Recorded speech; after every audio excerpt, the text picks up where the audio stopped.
মঙ্গলবার মনপুরা উপজেলায় বিএনপি ও জামায়াতে ইসলামী নেতাকর্মীদের মধ্যে সংঘর্ষের ঘটনা ঘটেছে। এতে উভয় পক্ষের অন্তত ১০ জন আহত হয়েছেন। শুক্রবার সকাল ৮টার দিকে মনপুরা উপজেলার উত্তর সাকুচিয়া ইউনিয়নের ৩ নম্বর ওয়ার্ড এলাকায় এই ঘটনা ঘটে। প্রত্যক্ষদর্শীরা জানান, উপজেলা বিএনপির এক সহসভাপতির বাড়ির পাশে জামায়াতের কর্মী সমর্থকেরা গণসংযোগে গেলে বিএনপি নেতাকর্মীরা বাধা দেন। সিলন টি রপ্তানিতে শীর্ষে। এ নিয়ে উভয় পক্ষ কথা কাটাকাটি এক পর্যায়ে হাতাহাতি ও সংঘর্ষে জড়ায়। সংঘর্ষে স্থানীয় এক সাংবাদিক সহ দুই দলের অন্তত ১০ জন আহত হন। আহত ব্যক্তিদের মধ্যে কয়েকজনকে উপজেলা স্বাস্থ্য কমপ্লেক্সে ভর্তি করা হয়েছে। পরিস্থিতি নিয়ন্ত্রণে পুলিশ ও নৌবাহিনী ঘটনাস্থলে উপস্থিত হয়। প্রায় ১.৫ ঘণ্টা পর পরিস্থিতি স্বাভাবিক হয়।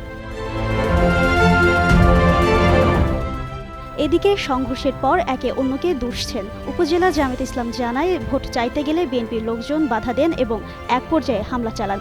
এতে জামায়াতের অন্তত ৬ কর্মী আহত হন। অপরদিকে বিএনপি বলছে, ভোট চাওয়ার নামে জামায়াতের নেতাকর্মীরা সংঘবদ্ধভাবে বিএনপি নেতাকর্মীদের ওপর হামলা চালান। এতে বিএনপির ৫ নেতাকর্মী আহত হয়েছেন। এ সময় উভয় পক্ষের মধ্যে হাতাহাতি ও সংঘর্ষের ঘটনা ঘটে। মনপুরা থানার ভারপ্রাপ্ত কর্মকর্তা শেখ ফরিদ উদ্দিন বলেন, অভিযোগ পেলে আইনগত ব্যবস্থা নেওয়া হবে।